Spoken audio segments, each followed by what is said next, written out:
It's time now to get reaction to what we've heard tonight from Republican Senator Rand Paul of Kentucky. Senator, thanks for coming in. Good to be here. Your thoughts of the president's address? You know, I was kind of underwhelmed. I mean, to hear him talk about the state of the economy, you'd think, well, gosh, there's not 20 million people still out of work. You know, out of work, underemployed, can't get a job, quit looking for a job. I think the debate in our country really needs to be about what policies will work to get people jobs, to get job creation going.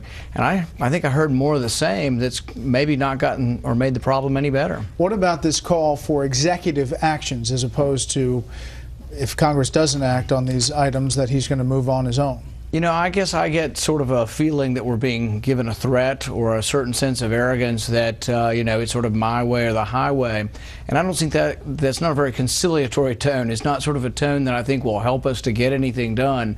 I personally think there are things we could agree on. Like what? Well, Republicans and Democrats probably agree on like 2 out of 10 issues. Let's work on the 1 or 2 out of 10. One issue that we could work on, he did briefly mention, and this would be repatriation. Profit earned overseas by American companies, let it come back at a low rate, 5% instead of 35%. We could put that in infrastructure. That can be done, but it's not going to be part of overall tax reform. He also mentioned he would do it, but he would only do it if he could get rid of some business expenses for oil and gas. But oil and gas is the one thriving sector that's really driving employment in our country. And the one thing that came out of his message was he wants to raise taxes on the oil and gas industry. To hear the White House talk about it, they say if the president fully pushes something and endorses something, that Republicans, many of them on the conservative side, run away from it. How do you respond to that? Democracy is messy. Legislation is messy. It's always been that way. And if he wants to pass something, he needs to come and talk to us. I'm one, while I am a partisan, I am a Republican, I am conservative. I've told the president to his face at the White House, I will work with you.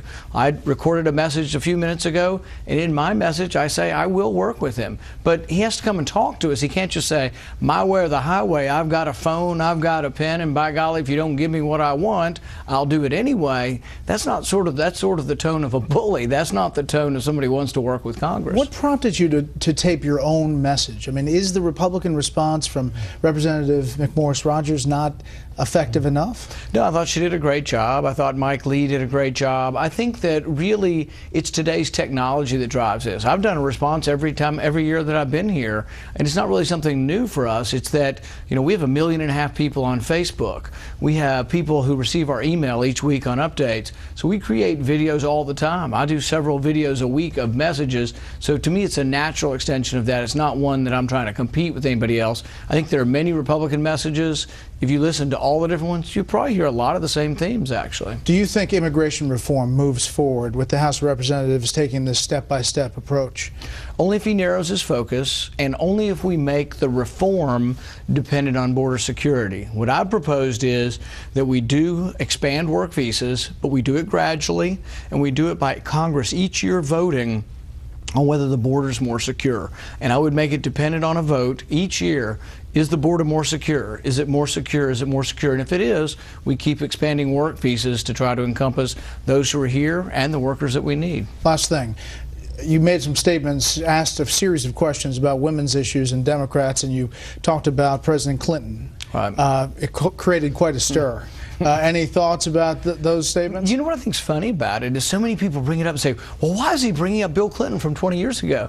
Well, because people asked me the question. I didn't bring it up. They asked my wife the question, then they asked me the question, and I'm a smart husband. If you got to stand up for your wife, you better stand up for your wife. But really, I think while there was a huge amount of media attention towards Bill Clinton and his affairs, this wasn't an affair. This was a workplace sexual harassment, and the Democrats want to be all high and mighty like they're the party that champion women.